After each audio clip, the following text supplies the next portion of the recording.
계시록 10장 7절을 읽고 오늘은 계시록 10장에 관하여 말씀드리겠습니다.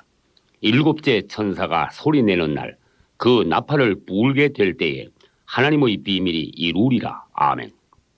여기서 먼저 계시록 1장부터 22장까지 각 장의 내용을 요약해 보겠습니다.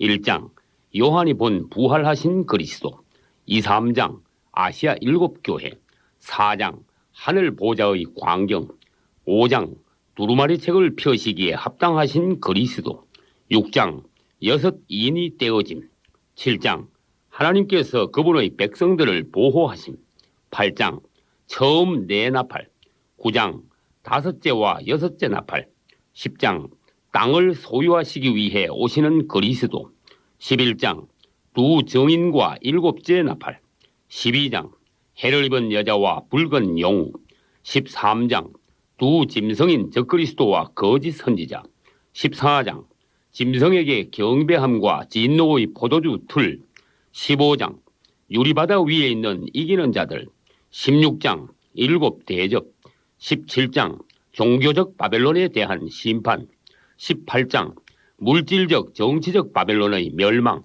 19장 어린 양의 혼인잔치와 아마겟돈 전쟁, 20장 천년 왕국과 고국과 마곡의 전쟁과 최후의 백보자 심판, 21, 22장 새 예루살렘을 중심으로 한 새하늘과 새 땅. 이 중에서 오늘 볼 계시록 10장의 1절에서 3절까지를 먼저 읽어보겠습니다.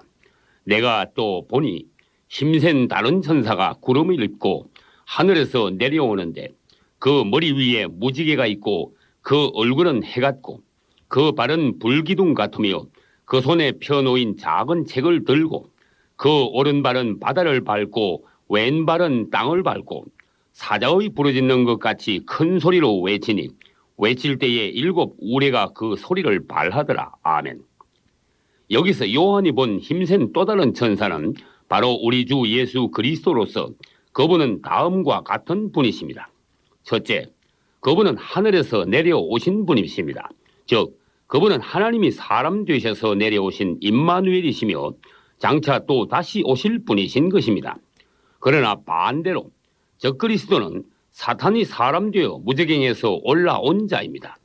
둘째, 그분은 구름을 입고 계셨습니다. 그것은 그분이 거룩하고 비밀한 분이시며 하늘에 속한 분이심을 나타냅니다.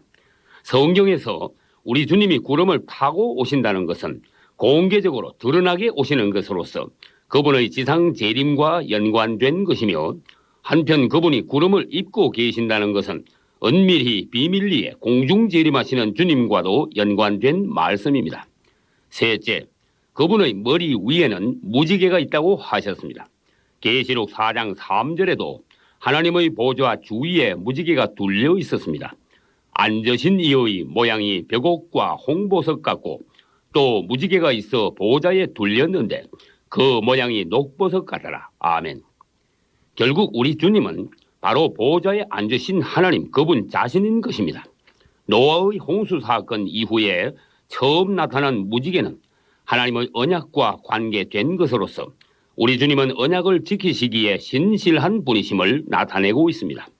넷째, 그분의 얼굴은 해와 같았습니다. 계시록 1장 16절에도 같은 말씀이 있습니다. 그 얼굴은 해가 힘있게 비치는 것 같더라. 아멘. 빛은 하나님 자신이며 빛이 있는 곳에 생명이 있습니다. 그리고 하나님의 빛이 올 때만이 우리는 그분의 진리를 볼 수 있는 것입니다. 새 예루살렘에는 더 이상 밤이 없습니다. 당신도 그분을 가까이 할수록 당신 안에는 사망의 그림자가 사라지고 마침내 당신도 새 예루살렘이 되어 갈 것입니다. 나는 세상의 빛이니 나를 따르는 자는 어두움에 다니지 아니하고 생명의 빛을 얻으리라. 아멘. 다섯째, 그분의 발은 불기둥과 같았습니다. 그것은 계시록 1장 15절에도 있습니다. 그의 발은 풀무에 단련한 빛난 주석과 같더라. 아멘.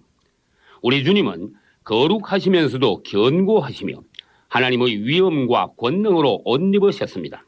그리고 심판자의 자격과 권위로서 원수들을 처리하실 것입니다. 여섯째, 그분은 손에 펴놓인 작은 책을 들고 계셨습니다. 이 책은 계시록 5장 1절에서 본래 하나님의 오른손에 있던 책이었습니다. 내가 보매 보좌에 앉으신 이의 오른손에 책이 있으니 안팎으로 썼고 7인으로 봉하였더라. 아멘. 이 책을 펼 자격이 있으신 어린 양 예수께서 7인을 차례로 떼심으로써 이제 이 책은 열린 책이 되었습니다. 이 책의 예언의 말씀을 인봉하지 말라. 때가 가까우니라. 아멘. 계시록 5장에서 닫혔던 책은 이제 계시록 10장에서는 열린 책이 된 것입니다. 우리에게 그분의 비밀을 열어주신 주님을 찬양합니다. 이제는 봉했던 7인이 모두 떼어졌으므로 그 책을 표인 책이며 또 작은 책이라고 하신 것입니다. 7째, 그분은 오른발로는 바다를 밟고 왼발로는 땅을 밟고 계셨습니다. 밟는다는 것은 상대방을 제압하고 정복함을 나타내는 것입니다. 예수께서 오시기 전까지는 이 땅과 바다와 공중을 사탄이 장악하고 있었습니다. 그러나 그분이 오셔서 단번에 사탄을 밟으신 것입니다. 뱀과 전갈을 밟으며. 아멘. 그리고 무엇을 밟고 있다는 것은 그것을 차지하여 소유함을 나타내기도 합니다. 여호수아 1장 3절을 보겠습니다. 무릇 너희 발바닥으로 밟는 곳을 내가 다 너희에게 주노라. 아멘. 우리 주님은 땅과 바다를 밟으심으로써 그분이 실제적인 주인이심을 보여주셨습니다.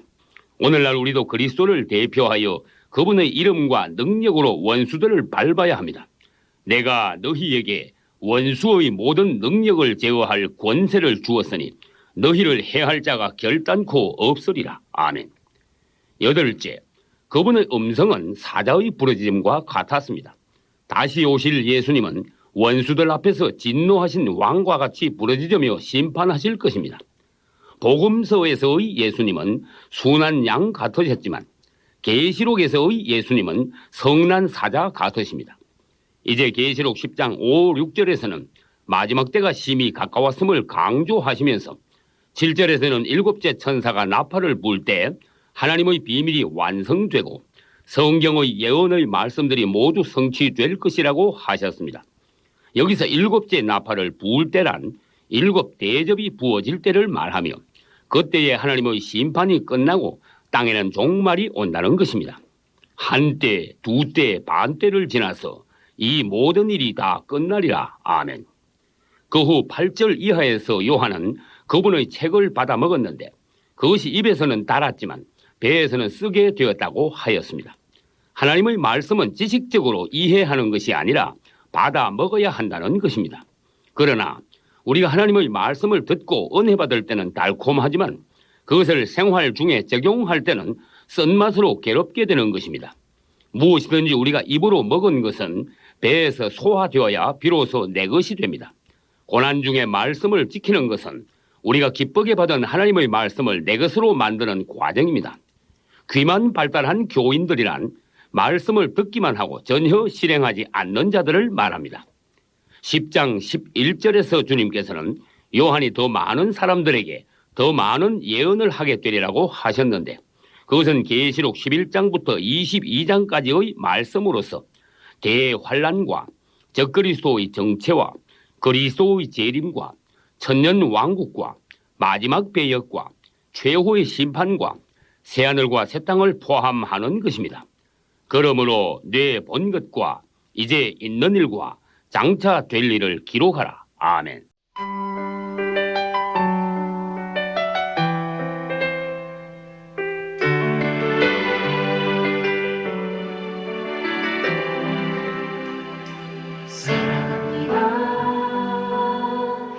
예수님 사랑합니다. 아주 많이요. 사랑합니다. 나의 예수님 사랑합니다. 그것뿐이에요.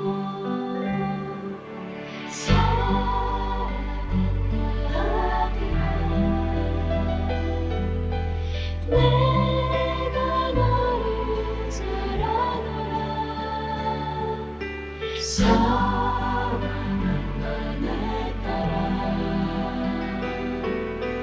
내게 축복 더하노라. 사랑합니다. 나의 예수.